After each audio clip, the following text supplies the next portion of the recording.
Bruchim habayim, welcome everyone. It's lovely to see a room full of people coming to hear Israeli music.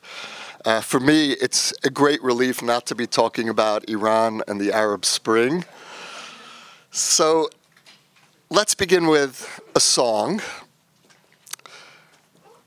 Page 2 of your booklets. This is an old Chabad song. Tzama lecha nafshi, my soul thirsts for you. And what is particularly interesting about this song is the person who sings it, and I'll have some more to say after we play the song.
The singer of this song, the unlikely singer of this song, is a musician named Berry Sakharov.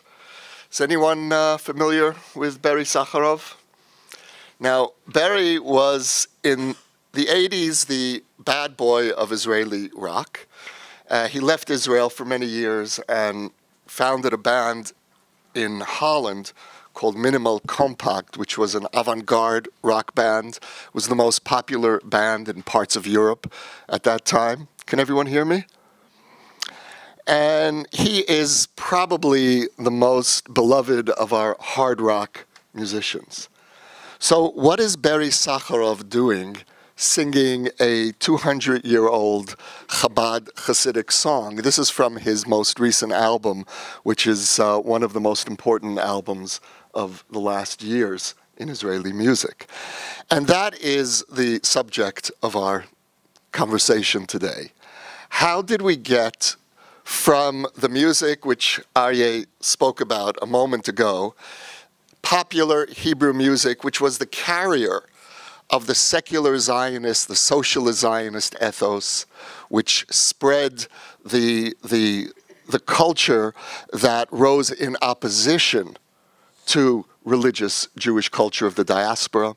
How did we get, in the short period of 60 years, from I would almost define Israeli music in the past as affirmatively, even militantly secular, to a cultural form today which has become the carrier, the primary cultural carrier of a new Israeli Judaism, a new Israeli spirituality.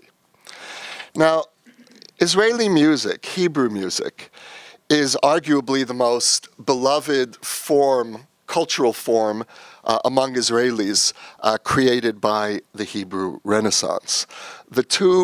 For me, the two great forms of Israeli culture are Hebrew literature and Hebrew music.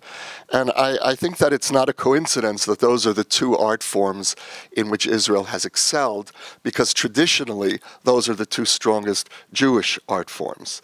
We haven't particularly excelled in the past in the visual arts, and there are, I think, good cultural and religious reasons for why Jewish artists had a certain aversion to creating images, and I think that's deep in Jewish consciousness, although we are seeing a flowering of the Israeli visual arts in recent years. Nevertheless, we, I believe, have truly excelled in both literature and music.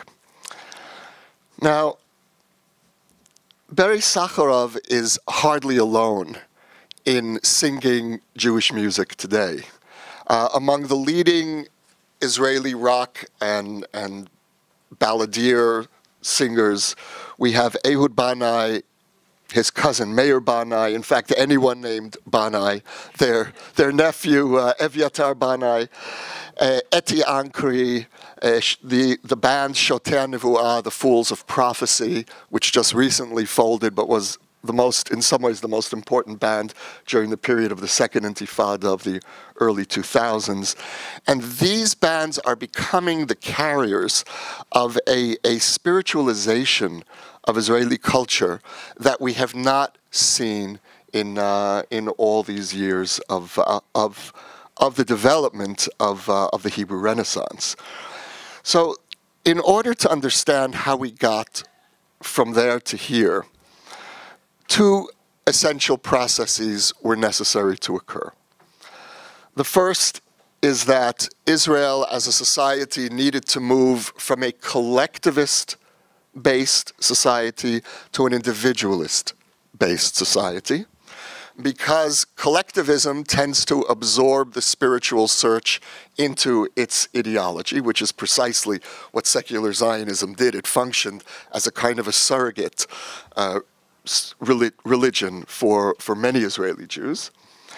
And the second crucial process that needed to happen for this renaissance of Jewish spirituality to occur within Israeli culture is for the secular Ashkenazi part of Israeli society to give way in its cultural domination to a more nuanced form of culture in which all the different Jewish communities could find their place, in particular Jews from Arab countries who came with a very strong religious and traditional identity.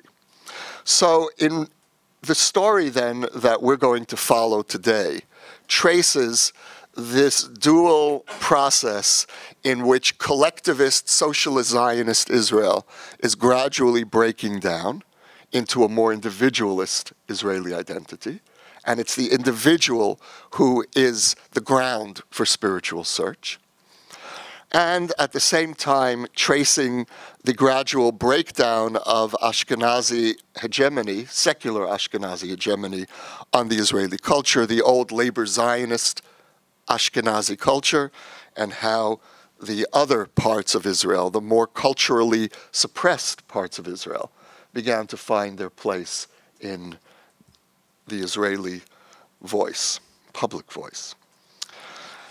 So let's go back then to the origins of the Hebrew musical renaissance. And this song is not in your booklets. Some of you of my generation will recognize this song. It is called Finjan. All right. And this is a seminal socialist Zionist anthem. And it is a song about a group of young people, scouts, or perhaps soldiers, it's not clear, sitting around the campfire, and it is sung always in chorus, because it is the expression of collectivist Zionism. And it is punctuated repeatedly by group clapping. That again is an expression of its collectivist nature. And the word finjan, anyone can say what the word finjan means except for Aryeh? and Yehuda? A kettle. Finjan was a tin kettle that was the hearth of the collective Zionist experience. You sit around the campfire, you put the tin kettle on the campfire, and you brew Turkish coffee, which is in Hebrew called bots, mud, and it is still the affectionate term used to describe that experience. So here is Finjan.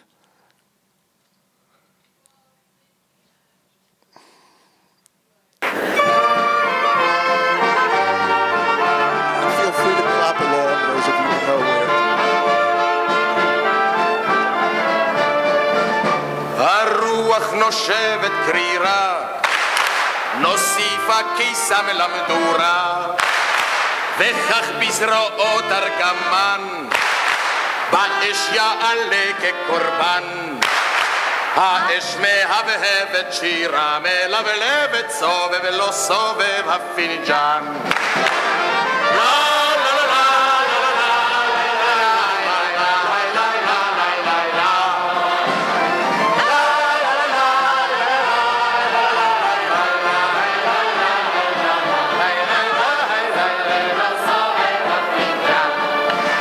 נזכר הפינג'אן איך אליו החבר'ה הגיעו מקרב, איך מודקה הג'ינג'י רטן, אחד לא יחזור כבר לכאן.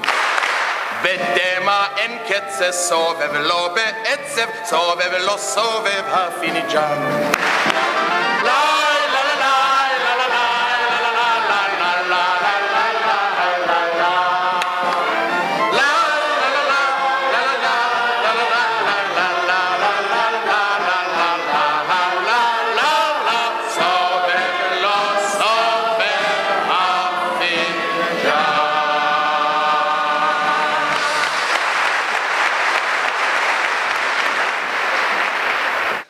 Good old Eretz Yisrael, before it became Eretz Yisrael Hashlema, which has political connotations. We won't go there today. Now, those of you who know the song, who perhaps grew up with this song, how would you describe this song?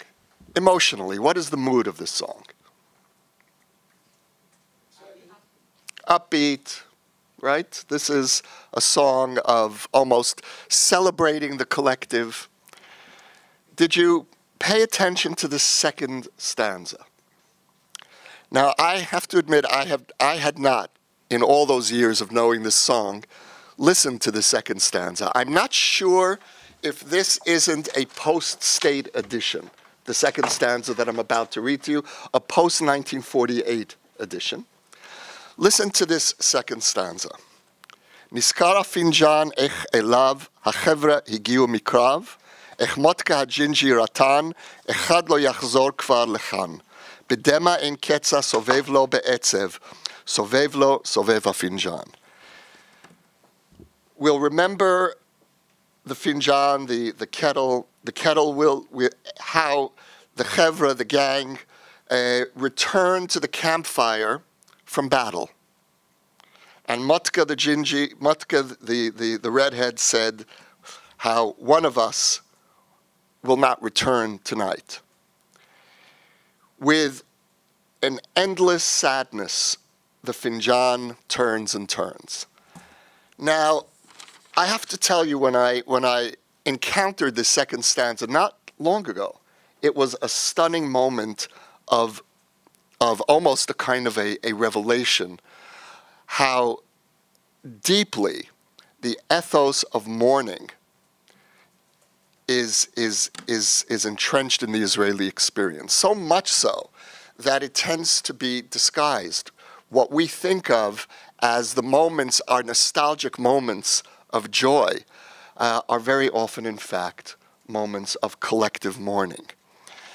And the intimacy with death that is a part of the Zionist Renaissance from the very beginning is the ground for what I would argue would become an almost inevitable spiritual hunger on the part of Israelis.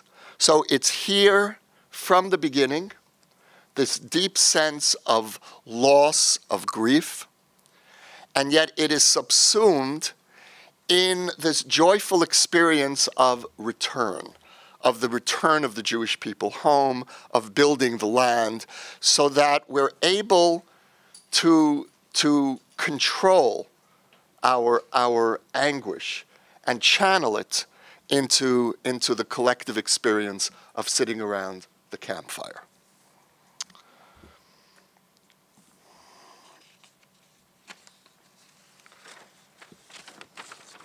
Israeli rock emerges, or Israeli folk rock emerges. Does anyone know what year we can say the first modern Israeli pop band is founded and becomes part of the Israeli scene? The year is, yes, 1967. Exactly right. And the band's name? Achalonot HaGvohim, the high windows. Arik Einstein, for those of you who know Israeli music, Shmuley Kraus, Josie Katz, who is an American immigrant to Israel and becomes part of the great Israeli band founding Israeli rock music. We American immigrants have had a noble input into the creation of Israeli rock, and Josie Katz is there at the inception. And Achalonot HaGvohim emerges several months before the Six-Day War. And you'll notice as we go through the history of Israeli rock that the great moments, the significant moments of the development of contemporary Israeli music tend to coincide with the significant historical moments in the country. 1967, of course, the country is about to wake up to the rest of the world. That is one cultural consequence of the Six-Day War. The whole world suddenly is paying attention to Israel, and Israel begins to pay attention culturally to the world. And I went to Israel for the first time as a 14-year-old boy. I grew up, as you can hear, in the States. And I went to Israel in late June 1967, a few weeks after the Six-Day War. And I was really interested to know what was on Israeli radio. And when I first got there, everyone was listening either to Elvis Presley or someone named Cliff Richard, who apparently was some singing sensation in third world countries and Israel. And Cliff Richard, who I had never heard of, gradually gave way that summer to the Beatles singing All You Need Is Love and Procol Harum, and suddenly you saw Israeli music, you saw Israeli radio coming alive with what was happening. This is 1967, a significant time in music around the world. And the country is inundated with volunteers from abroad. Hundreds of thousands of Jews from around the world are coming to Israel in the summer of '67, and they're bringing with them this new music.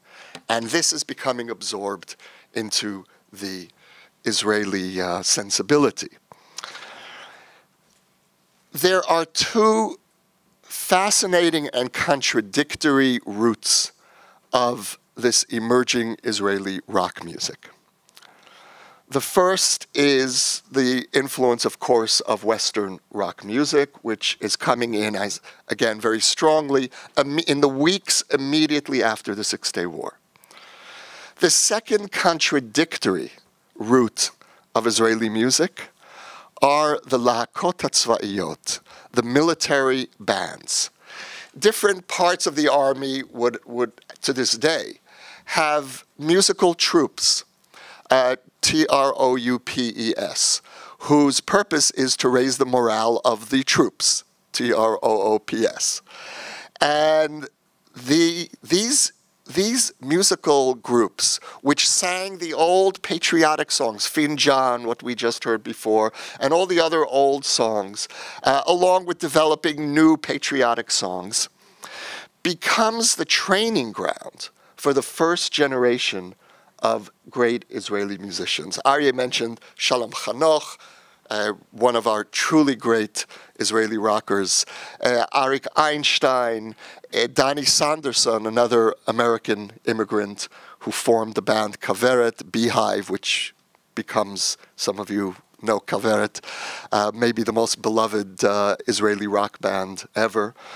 And so that the first generation of Israeli rockers are absorbing these two contradictory influences of, on the one hand, deeply patriotic Zionist music, and on the other hand, the rebellious music of the 60s, an anti-militarist music, which they cannot sing as part of their musical troops. And there's tension that emerges because some of the musical troops want to sing the Beatles.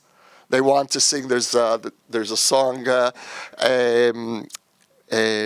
song Shir L'Shalom, the anthem to peace, which is quite a controversial song in the late 60s in Israel. It is sung by one of the military troops, and this is a song that is deeply anti-military. And Army radio plays it, it gets banned, they play it again, so that there is deep tension between these two influences feeding this first generation of Israeli rockers. The consequence of these two contradictory sources of influence is that the music that is created by that first generation of Israeli rock is anti-establishment, but in a very sweet way, in an almost reluctant way. It is softly anti-establishment. There isn't that anger of the anti-war movement in Vietnam, for example. You don't have that. You don't have Dylan. You don't have that sound, that howling, that rage in the early years of Israeli rock. It is filled with love and pathos and melancholy. That's the tone of those years. And musically, the fact that much of this music is happening in minor key. This is a rock music that is happening mostly in minor key. That is in itself a link with the old Zionist music, which itself was a link with the Hasidic music and the Russian peasant folk music that the early Zionist pioneers brought with them to Israel.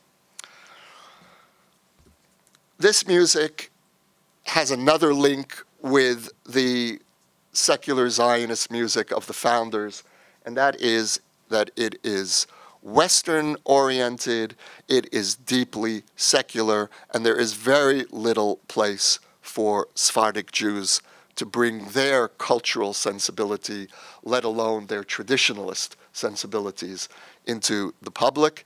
And Israeli radio does play Sephardic music, but as folk music, as nostalgia. There are hours devoted on the radio for the folk traditions, and the clear message to the Israeli public is this is not part of our living culture. This belongs to the Jewish past. Now, turn please to page 3. Legend of the Lawn, Agadat Deshe. Shalom Chanoch, music by Shalom Chanoch, words by Meir Ariel. Shalom Chanoch and Meir Ariel, two of the most important Israeli musicians of the emerging rock music, folk rock music, both grew up next door to each other on the same forlorn little kibbutz outside of Pardes Chana called Mishmarot, a kibbutz so forlorn that the Eged Bus Cooperative, which prided itself on reaching every corner of the state of Israel, did not get to Mishmarot. And the fact that two of Israel's greatest rock composers grow up on the same kibbutz at the same time is one of the aspects of Israeli reality that confirms my own belief in providence. The song Legend of the Lawn is a deeply cherished song that has continued for decades. And one of the interesting things about Israeli music is that, like the music of the 60s, it endures. It doesn't disappear. The music that's created in the 60s becomes part of the 70s, which becomes part of the 80s. We have an extraordinarily rich corpus of Israeli music, which my kids listen to, and it's an intergenerational experience. And this song is the great expression of collectivist Israel at the precise moment when collectivist identity is beginning to break down. It is, in some sense, a last hurrah for collectivist Israel. It was written actually in the early 60s as an internal song for Kibbutz Mishmarot. When Shalom and Meir become prominent, the song is carried out into the public. And what the song is about is, anyone want to read the first stanza the first two stanzas in Hebrew? Yuda. לדקלם. יש ערימה של חבר'ה על הדשא, אני דברים כאלה מחבב. בנים, בנות ביחד, זה יפה שיש ארץ לפעמים להתערבב. שרים שירים, מביטים למעלה, ענן שם בירח מסתבן. חושבים במי להתאהב הלילה, אם כי הרהור כזה רק מעצבן. תודה. Anyone want to read the English? Any volunteers? Please. Read, please, the first three stanzas. There's a pile of hevra on the lawn. Hevra means the gang, the group. I like these things, boys and girls together. It's nice like that. There's courage sometimes to mix. Singing songs and gazing up. There's a cloud soaping itself in the moon, thinking who to fall in love with tonight, even though such thoughts are a pain. Under my head is a thigh, and on my stomach a bunch of curls. Silently, hands set out, and their path is long and winding. Thank you. Kibbutz Mishmarot, early 1960s, the pile of chevra, the gang of teenagers are on the lawn. And what is happening in this tangle of limbs? This is a collective experience. But suddenly, there's a hand that's looking for someone specific. This is a song about, in the end, a thwarted attempt, because it fails. That's part of the poignancy of it, of a boy and a girl to break loose from the pile of chevra on the lawn. And it is, in effect, about the enduring power of the collective, of the chevra, over the individual. Now, let's listen to this song. The version that I have here, I think, is part of a memorial concert for Meir Ariel. He died in 1999.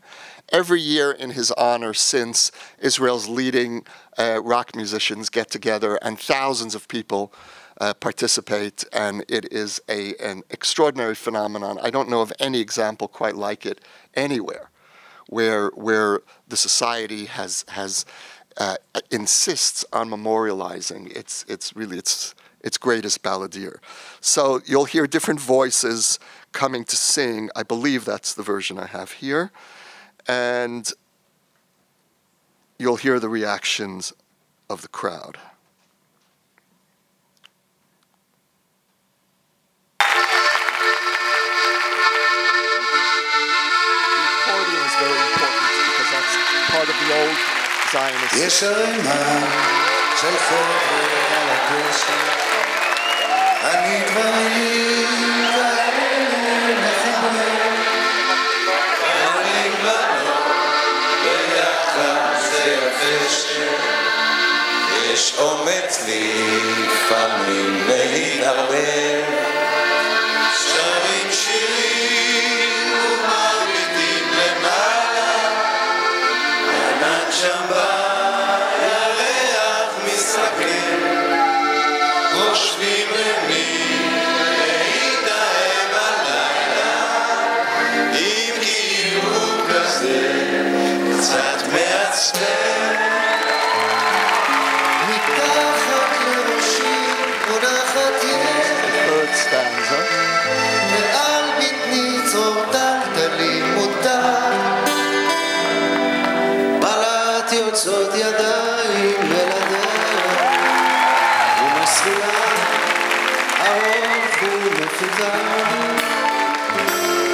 אומרים לשיר ומקשיבים רוב קשר, בינינו מרחבות התשושיות, יש הסתדרויות בתוך העשר, כי יש מקום מיני גשושיות, כיוון שדם עליי נופל, שבין אני מצליח לאתר, של מי היה אשר עליי זוכרת, ואת גופי הופכת לפסנתר. כשאני מקיץ אין איש בדשא, רק קצת קריר וקצת הטוב ניתן,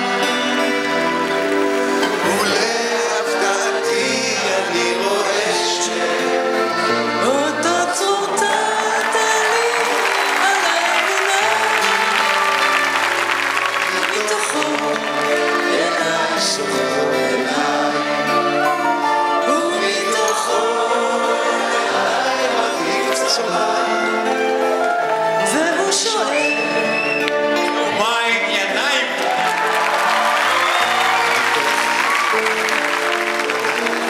שום דבר, שואל גם את ישר עונה לך דווקא, תשובתה אותי קצת מריחה, שואל אז מה בעצם הנוסף לה, שפתיה לא חשוב, אני איתך.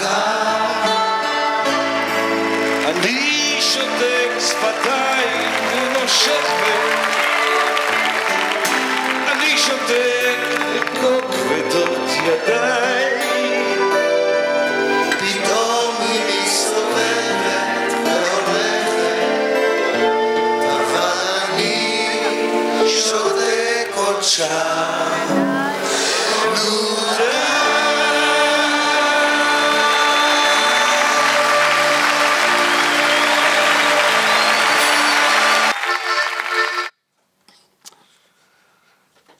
You could hear by the reaction of the crowds that this is really one of the most beloved songs in Israel, in the corpus of Hebrew music. And there is really something of an elegy to this song. It is, and that's very much how it's experienced today. This is a song of longing or mourning for the old Israel, the old collectivist Israel. There's also those of you who could follow the Hebrew, I think will appreciate just how beautiful the language is of Meir Ariel. And that's another aspect of the connection between the emerging Hebrew rock and the old Zionist music, which was very poetic. Some of the great old Zionist songs were written by the great poets of the Hebrew Renaissance. Their poems were put to music. And that's a process that Israeli rock music, to some extent, has absorbed and continued. Now, we have a pile of chevra. Chevra is the Israeli word for the collective, for the gang. Who is not part of the pile of chevra? Who's not on the grass at Kibbutz Mishmarot in 1962? What part of Israeli society is missing on the grass? The same part of Israeli society, by the way, that was not sitting around the campfire with the finjan. All of the above. The Sephardi immigrants, over 1 million people and their children, a majority of Jewish Israel, certainly the religious communities, the religious Zionists. There are whole parts of Israeli society, in fact the majority of Jewish Israel, that has not been absorbed by the socialist Zionist ethos into the campfire, that is not piling on the lawn.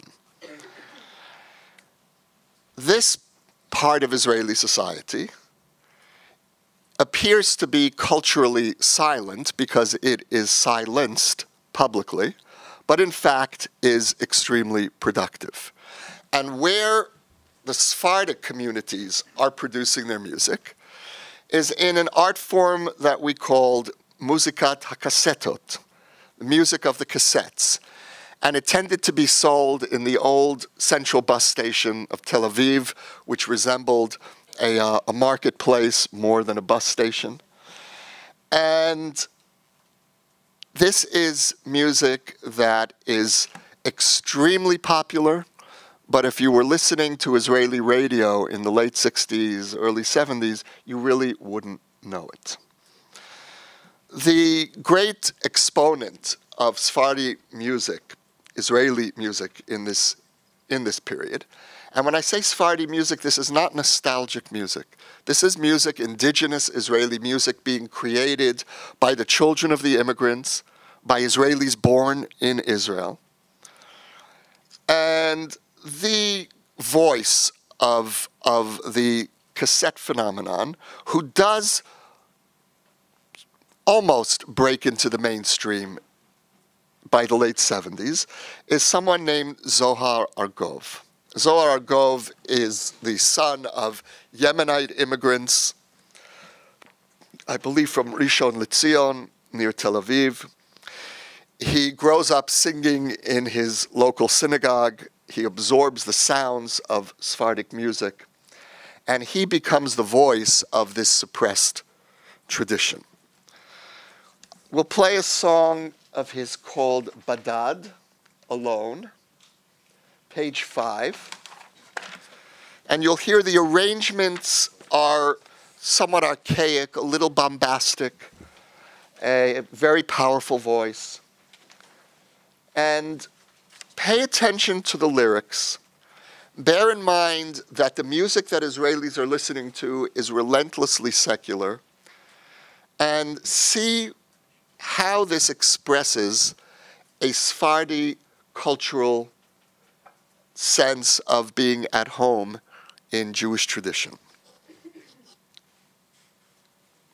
Page 5.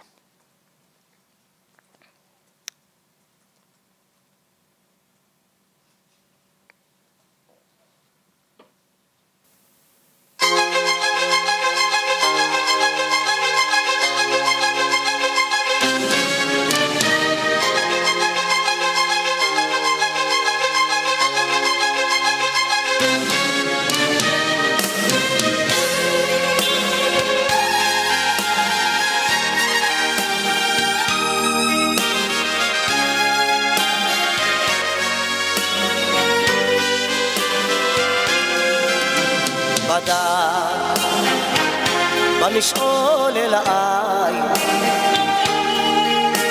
בדד בנתיב ללא כלום בדד עם הזמן הבורח והזמן לא שוכח להציב את הגבול בדד כף יד מלטפת מדע ללא שכם ידי בדק כמה טוב לא לדעת כשידך כבר נוגעת בידו של אחר בדעת אלך גם תפילה אין לי בדעת בלי עתיד בלי תקווה בלי חלום בדעת אלך גם תפילה אין לי בדעת בלי עתיד בלי תקווה בלי חלום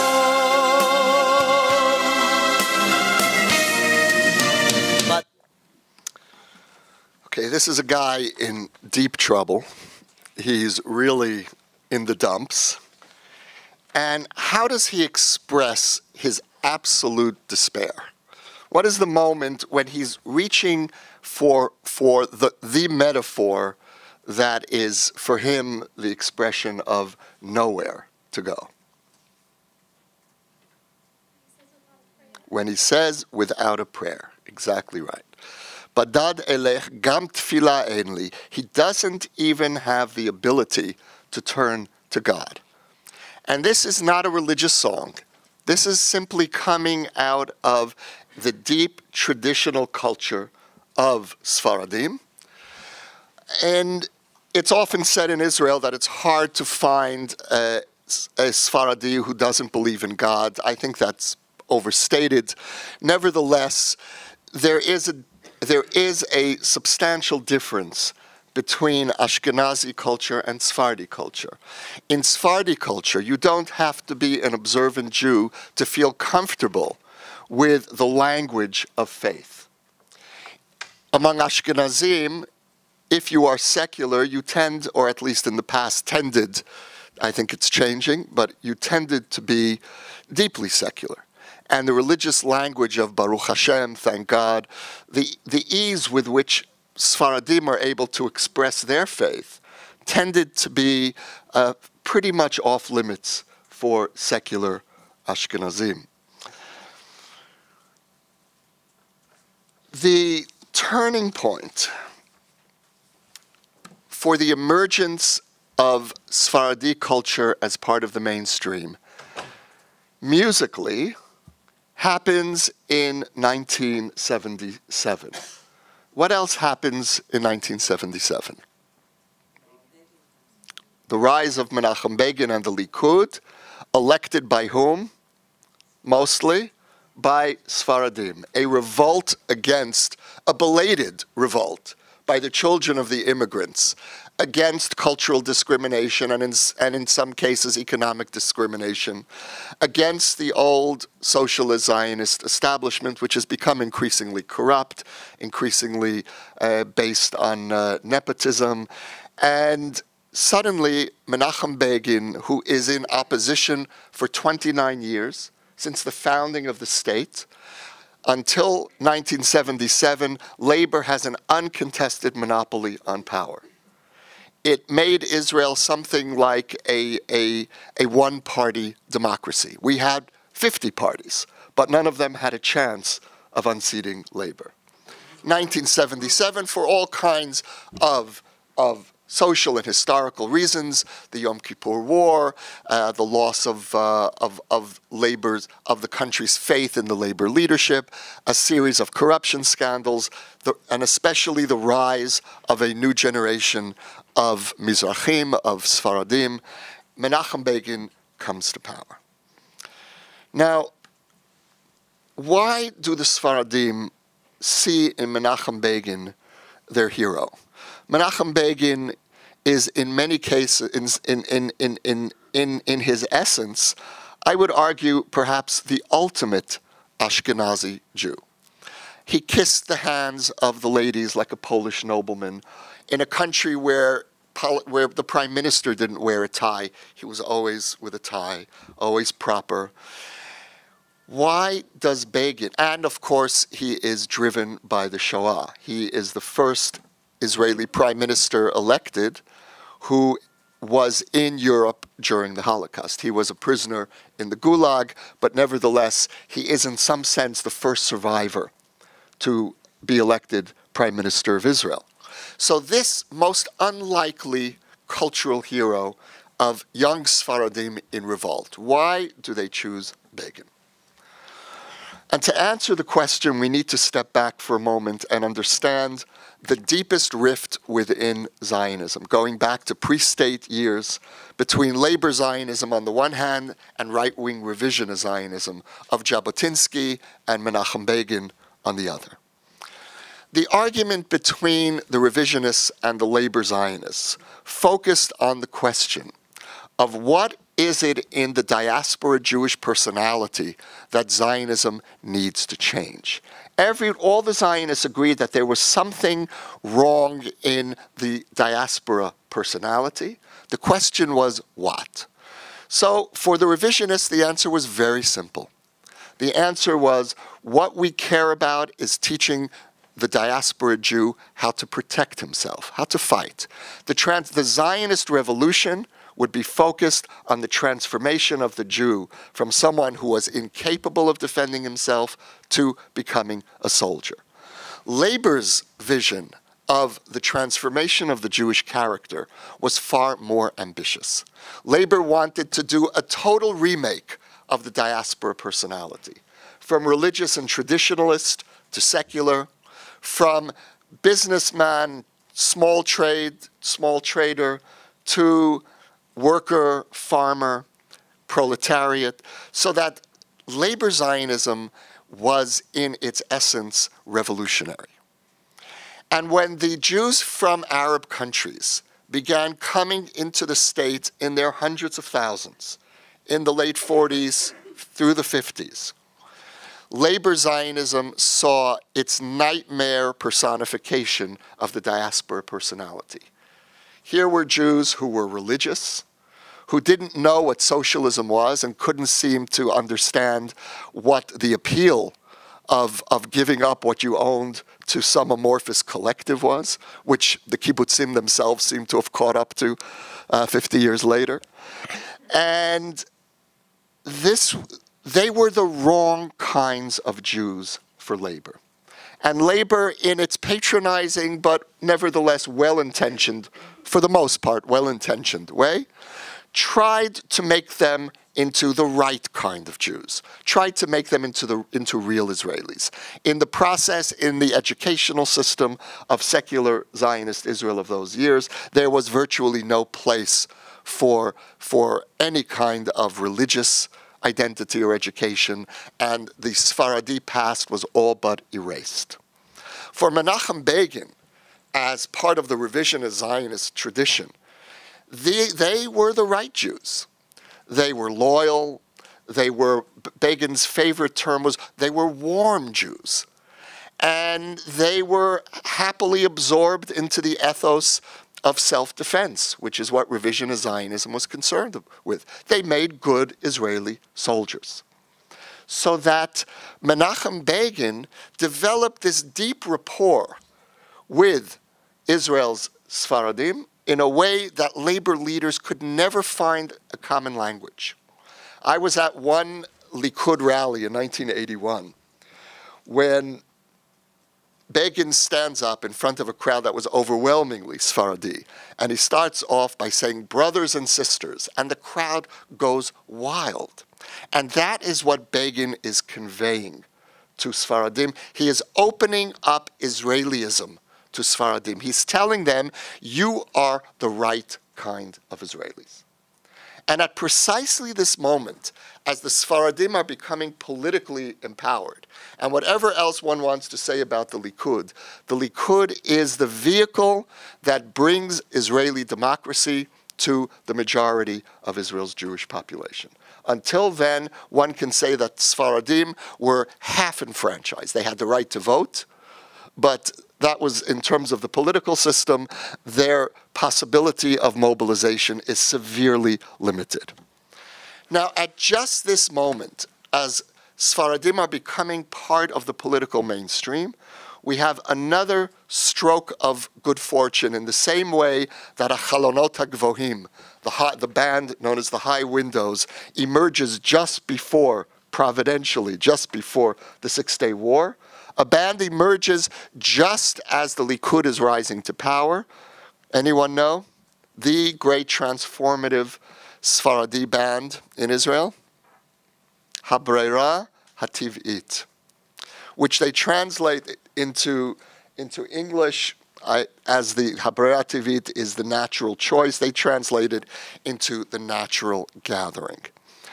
And what makes that translation so interesting is that it is precisely what Habreira Hativ'it represents. Has anyone here ever seen Habreira Hativ'it in concert? So you'll know that visually, what is so striking about this band is, first of all, they sit on Persian carpets on the stage. And when you see the collection of musical instruments, there's the tablas, there's a sitar, or there used to be. There is an electric bass, a banjo. There's an American immigrant as part of Habreira Hativ'it, Miguel Herstein from Colorado. And this is a band that brings together East and West. And it's quite beautiful music on a higher level musically than most of what is happening in terms of Israeli rock.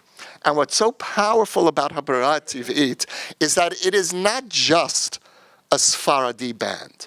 They are singing Sfaradi songs. In fact, they bring into the Israeli mainstream some of the old Sephardic hymns, the prayers, Dror Yikra, Shabbat, a Shabbat song. For the first time, you turn on the radio and you're hearing songs of Shabbat played on Kol Yisrael or Galei Tzahal on Israeli radio. But what's really significant here, the message that Habreira Hativ'it is conveying, is that we are a society that is neither Ashkenazi nor Sfaradi, but an essential mix. We are a society of ingathering. That is the nature of Israel. And that Israeli identity cannot exclude any part of Israeli society. In order to be whole, we have to be fed by all of these different cultures that the Jews have brought with them home back to Israel. That's the message of Habreira Hativ'it. This is the moment, I would argue, when the beginnings of the process that culminates in Barry Sakharov singing a Chabad song on his latest album begins. This is the moment when it becomes acceptable, and even more than acceptable, it becomes necessary to look back into the lost culture of the diaspora, which the labor Zionist revolutionaries dispensed with as extraneous baggage to the new Jewish culture that we're creating. And now, through Habreira Hativ'it, through the Likud, which is changing the political system, suddenly the diaspora is back in Israeli culture. Now, turn please to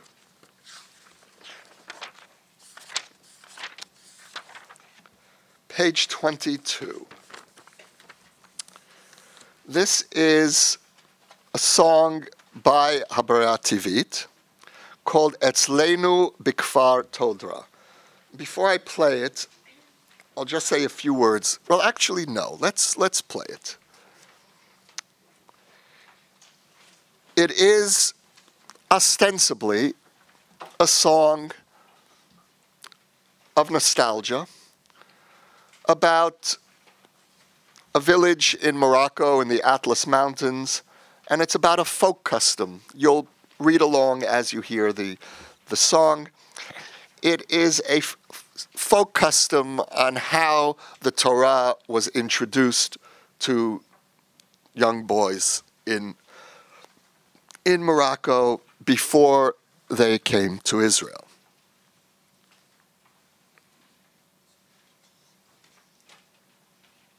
Everyone have it? Page 22.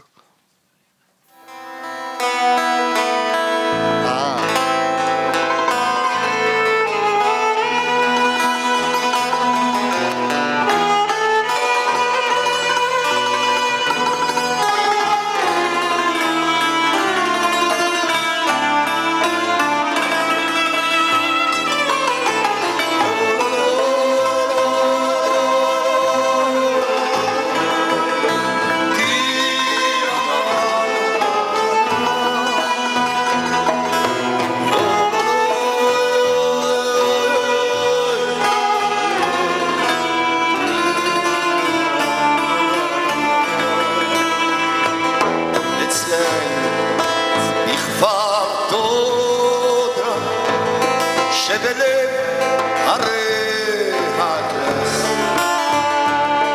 היו לוקחים את הילד שהגיע לגיל 5 כתר פרחים עושים לו אצלנו במכפר טוב כתר בראש מלבישים לו שהגיע לגיל 5 כל הילדים ברחוב חגיגה גדולה אורחים שהגיע לגיל 5 אצלנו בכפר תודה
שהגיע לגיל 5 אצלנו בכפר מכניסים לבית הכנסת וכותבים על לוח של עץ בדבש מאלף ועד תו את כל האותיות דבש ואומרים לו חביבי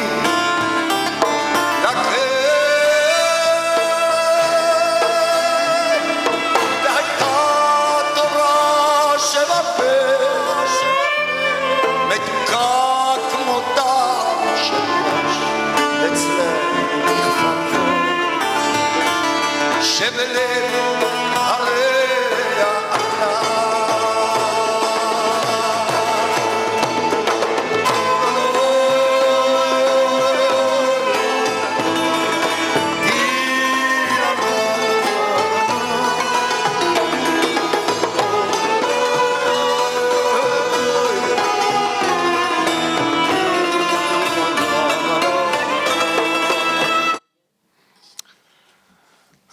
So what is this song about?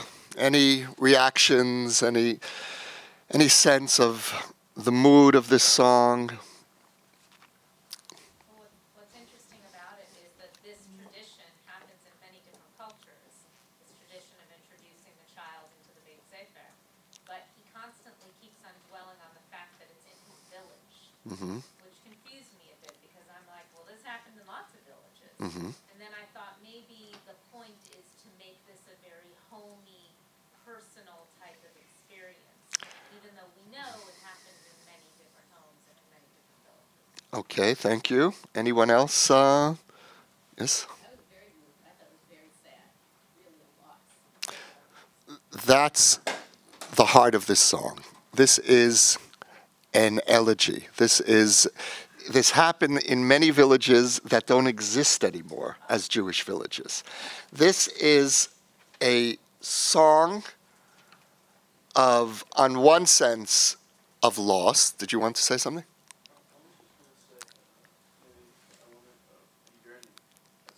Yes, very, very much of a yearning for a lost Jewish intactness. Now, there's a certain irony in this song, which is that Jews in the diaspora felt that they had lost their intactness because they were in exile. The Jews in the village of Todra prayed for a restoration to the land of Israel, which would make them whole again. But what happened when the Jews of Todra came home? They found that the essence of their identity, which was their religious faith, which is what had sustained them in exile, which was the source of their intactness, was no longer relevant to their Israeli identity. That is the shattering, I would almost say the unique shattering, that happened to a generation of Sephardi immigrants and their children. The particular cruelty of that shattering is that that which brought them to the land of Israel became extraneous in the land of Israel. Are you? Quick comment on that, Yossi, because there's another irony in the song, I think, which is that the lyrics are actually by Yoshua Sobel. Exactly right. Exactly right. Yoshua Sobol is one of Israel's great playwrights, very much a representative of the secular Ashkenazi culture. And in fact, he and Shlomo Bar is the founder of Habarat TV, did some work together on one of Sobol's plays in the 70s, and they developed a collaboration. And what's interesting here as well, then, is that this is not a protest. I think this is a howl of pain. But the fact that Shlomo Bar entrusts this song to Sobol, entrusts him to write the lyrics, is an expression of what most Sfaradim wanted.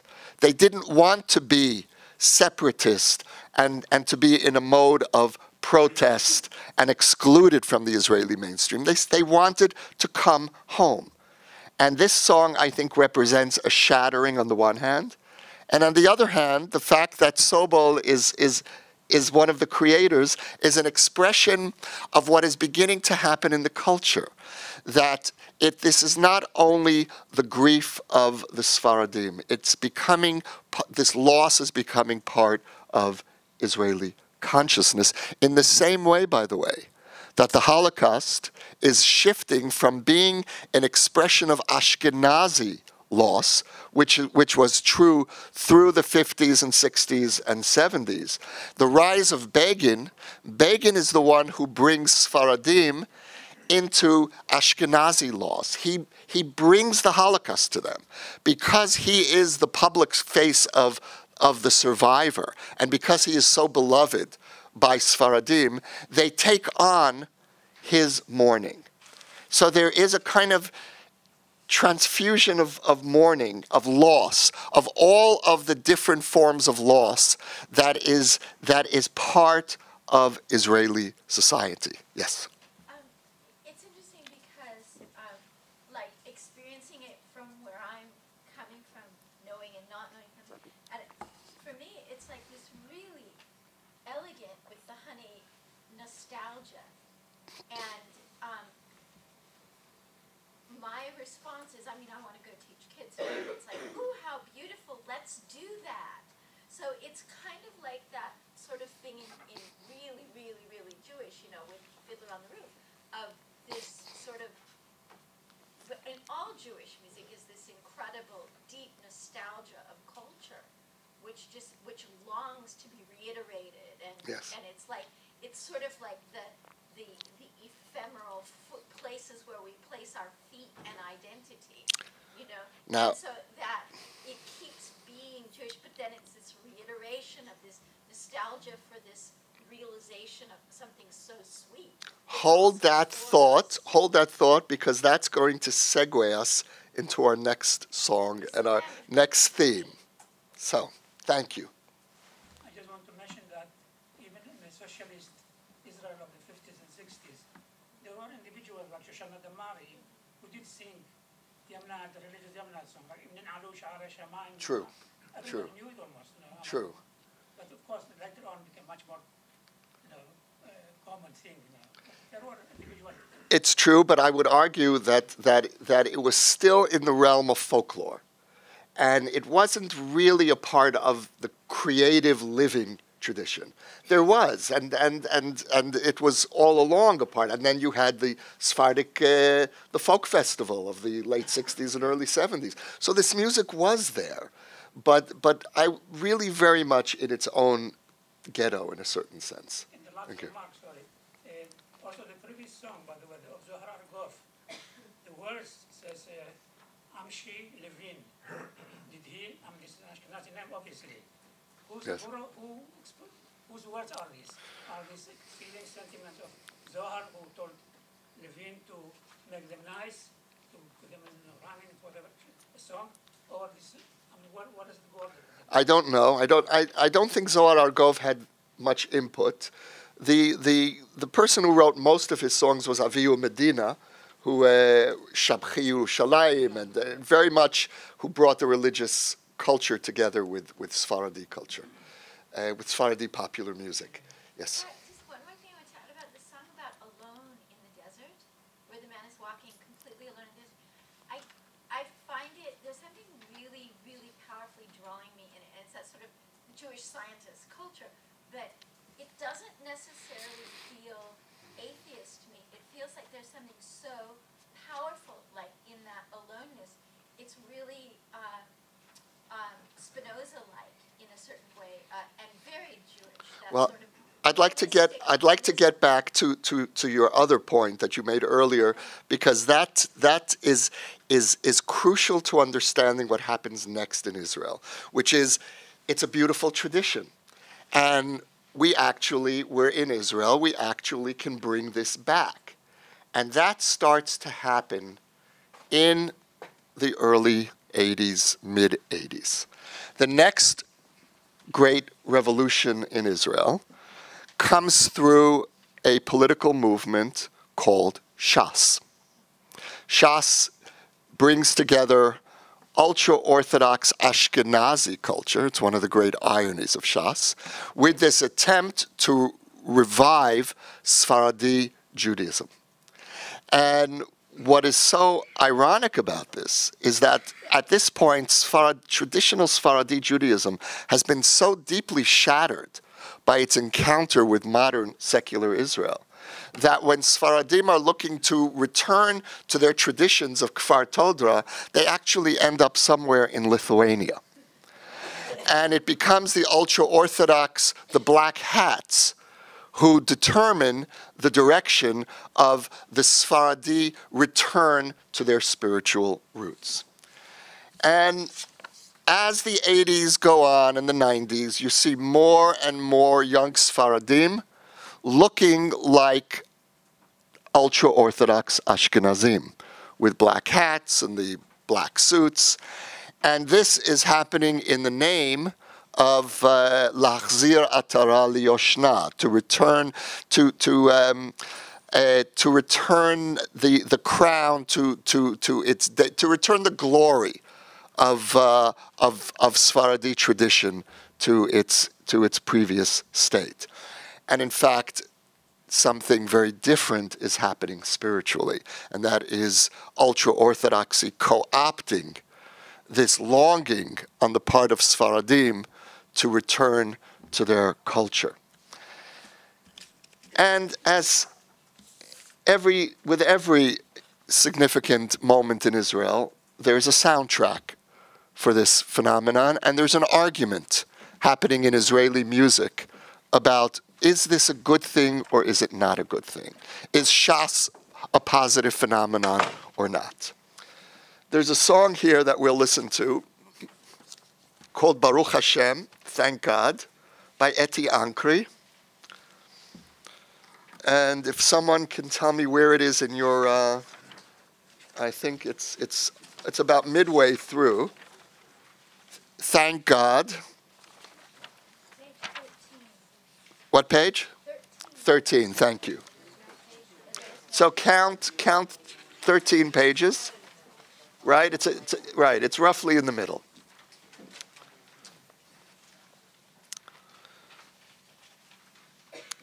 Now, this is a song from the early 2000s. And my sense is, from spending a great deal of time with this beautiful and enigmatic song, is that Eti Ankri is singing to her newborn nephew, that her brother has become Haredi, ultra-Orthodox, and she is making a plea to her newborn nephew not to grow up with a separatist mentality. Now, if anyone, is there someone here who will read the English for me, please? Thank God you're not to blame. Thank God you're still breathing. Pray with God's help that you won't forget you confused in the darkness. Be blessed even if you escape, if that's what you must do. Thank God you're not to blame. Thank God you're still breathing. When you grow up, try not to be arrogant and separatist. Repentance is sad when there's no love between brothers. Thank God you're not to blame. Thank God you're you. And you're the most precious of all, just like all the other children in the world. It happened before the storm where the Torah is conceived. Okay. Here's Eti Ankri. Baruch Hashem.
Here again, we have a Sephardic lament, but it's a very different kind of lament. It is a lament for the excess of intactness. The pendulum is now swung in the other direction. Sephardi Israel is becoming increasingly traditional. And what is Eti Ankri worried about? She's worried about a severance within the family. Now listen to this line. This, I think, is really the key. Atzuva hi hatshuva im ben achim ein ahava.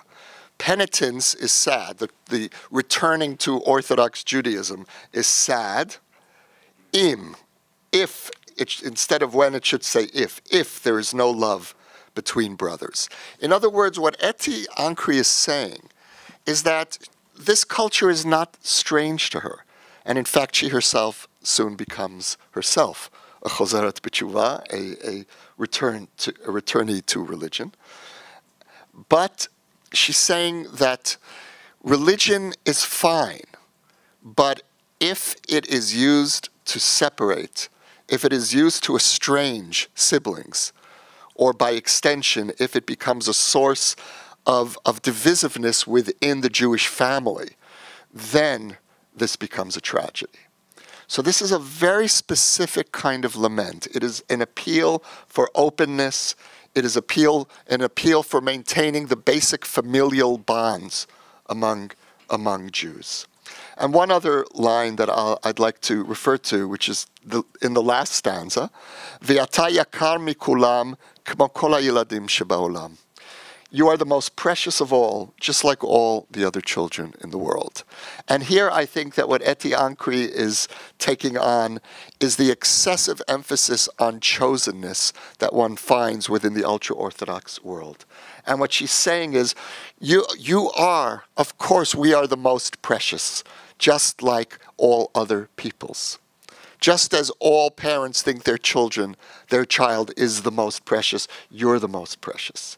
So there's a subtle, there's a lament as well, I would argue, for the lost expansiveness and tolerance that once defined Sephardi culture. In Kfar Todra, when Sephardim lived in the diaspora, you had all levels, you had all ranges of religious observance. Shas has brought in an Ashkenazi sense of either or. You're either with Orthodoxy or you're against it.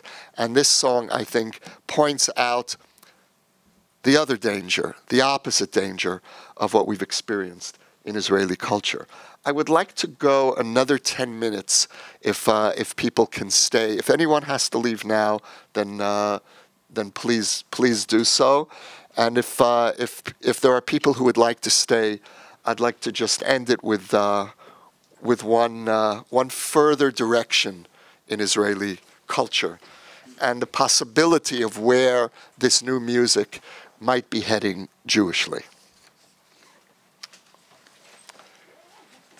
And that brings us to the song Modeh Ani.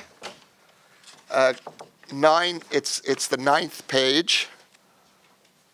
Modeh Ani, I give thanks.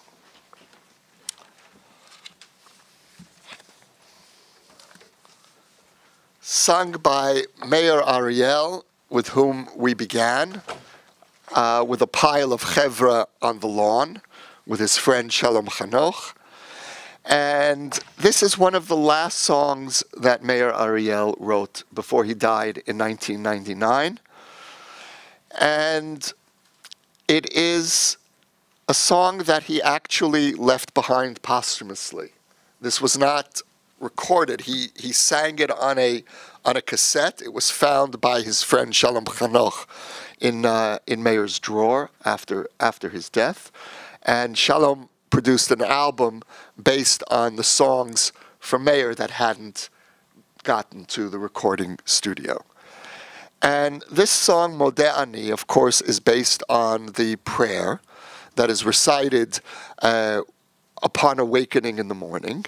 It is a prayer that doesn't have God's name because according to traditional Judaism, you are still in a state of impurity from sleep. You are not yet able to recite God's name until you've washed your hands ritually.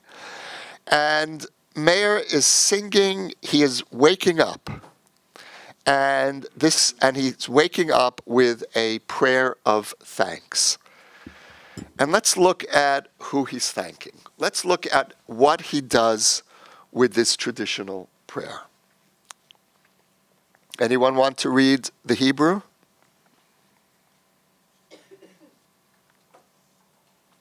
Modeh ani lefanecha ulecha al kol hachesed v'haemet v'hatova v'hara'ah v'hatova she'asita imadi v'im beiti v'im krovai v'yedidai v'im bnei ami v'im artzi v'im kol ha'olam v'ha'adam asher barata balat cheresh cheresh at tofefot עתידות עתידות לקראתנו, ואת מחייכת אליי מתוך השינה.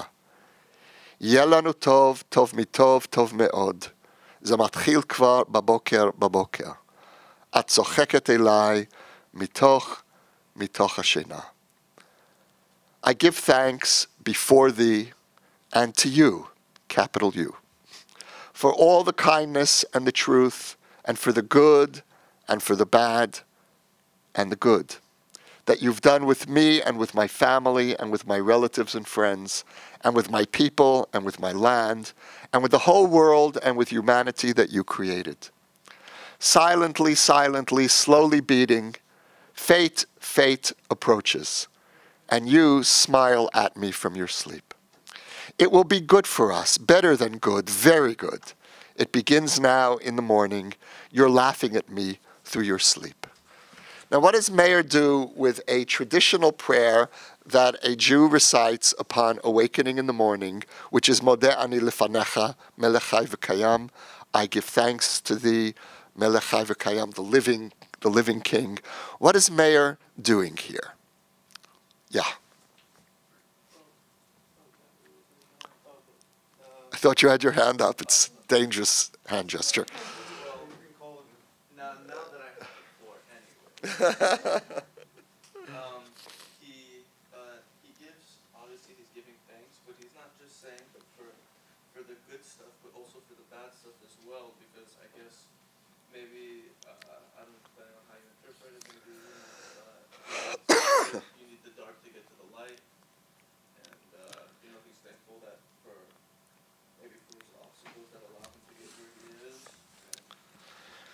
So exactly, what he's doing here is transforming a traditional Jewish prayer into a modern Israeli prayer. And what are the elements of modern Israeliness that he's incorporating? First of all, a Jew who lives in our time, an Israeli who's lived through wars. Meir Ariel fought in the 1967 war. He was a paratrooper who was among those who reunited Jerusalem. He fought in the War of Attrition in the early 70s. He fought in the Yom Kippur War. He fought in Lebanon in 1982. So what is Meir saying? And his parents were Holocaust survivors. So what he's saying is that when a Jew, a modern Jew, stands before God, we need a more nuanced language. We can't rely on the old, one-dimensional prayer of gratitude to God. We know that there is not only good, there is bad. And a Jew standing before God needs to acknowledge that there is the bad. And yet, what is he saying here? Let's look at the language here. He says, ala tova v'hara'ah v'tova. For the ala tova, for the good, for the bad, and for the good. So the man of faith believes that ultimately even the bad comes from God and will in the end be revealed as in some sense having been necessary, good. One hesitates to say that in connection with extreme suffering, but what Meir Ariel dares to say here is that a man of faith needs to both acknowledge the bad and also suspend his skepticism and believe that in the end the bad is enfolded in the good. What else is he doing here that is modern, that is Israeli, that is a particularly modern form of prayer? Look at the opening lines. Modeh ani lefanecha, which are the first three words traditionally of the prayer. And then he inserts a very strange word, ulecha. Why does he's already acknowledged God? Modeh ani lefanecha. I'm standing before you, before thee. Why does he need to say ulecha? He makes God his friend. That's, he makes God his friend. We'll see who's laughing in a moment, but right now he is making God his friend. Ulecha. What we say in Hebrew is gova einayim, eye level. Meir Ariel is speaking to God. Okay, he's a believing Jew, which he became, and I need to bring in who I am fully in my conversation with God. I can't simply repeat the old prayers in their old form. I give credit to the old prayers, but I need to bring myself into Modeh ani lefanecha, there's thee, but God, if I'm going to have a real relationship with you, you've got to be you and not just thee. So that's what he's doing. That's strange and wonderfully Israeli insistence on God is my friend, I speak to God the way I'm speaking to anyone else. Now you raise the question of God laughing. Meir is waking up, he's in bed. He's not alone in bed. There's a woman with him, and he's giving thanks for her as well. That is a modern Israeli prayer. You're not waking up alone. So listen to this. Balat cheresh cheresh, silently, silently, slowly beating, fate approaches. Now, of course, when we heard this song for the first time, fate had already taken Meir. And it had this deep sense of impending end. And you smile at me from your sleep. Who is you? You happens to be Tirza, his wife. It will be good for us, better than good. It will be very good. It begins now in the morning. You're laughing to me. Atzocheket elai, you're laughing toward me through your sleep. So that is what makes this a prayer of a modern Israeli. And what makes this so powerful for me is that I think that Meir is pointing the way beyond the dichotomy of secular or ultra-Orthodox. Meir is saying there is another way for a modern Israeli to enter into the experience of Judaism. One can create an Israeli Judaism, an indigenous Judaism that reflects who I am as a modern Israeli.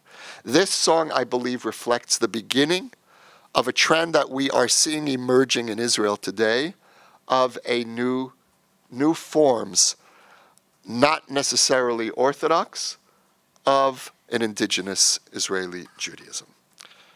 Now, here is Meir singing Modeh ani. And remember, this is Meir singing with a guitar into a cassette player. Shalom added some instrumentation, but he really preserved the simple aspect of prayer, the purity of that moment.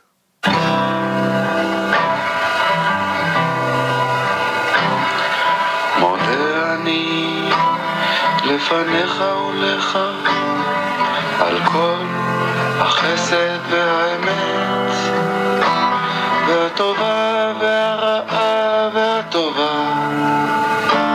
שעשית עם עבדי ועם ביתי ועם קרוביי וידידיי ועם בני עמי ועם ארצי ועם כל העולם והאדם אשר בראת. בלט חרש חרש אט אט תופפות עתידות עתידות לקראתנו ואת מחייכת אליי מתוך השינה. יהיה לנו טוב, טוב מטוב, טוב מאוד, זה מתחיל כבר בבוקר, בבוקר. את צוחקת אליי מתוך השינה. מודה אני לפניך ולך על כל החסד והאמת והטובה והרעה והטובה שעשית עמדי ועם ביתי.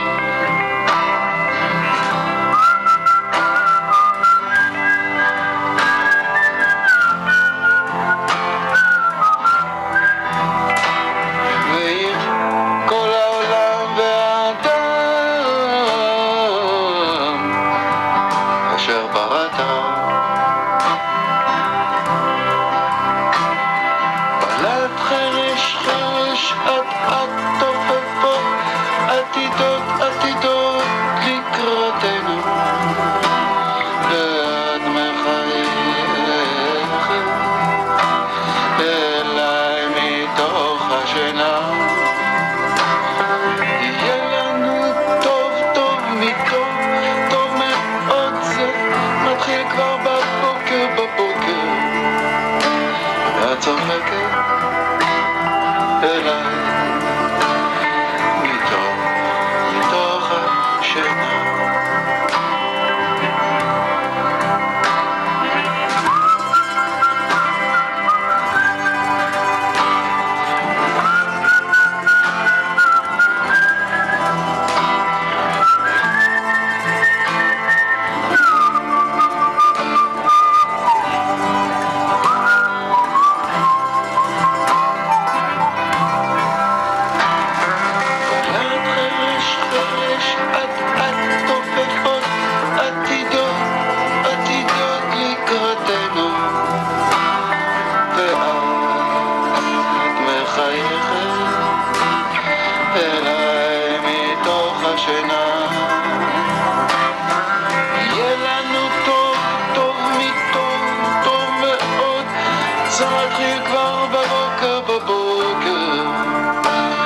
צוחקת אליי מתוך השינה.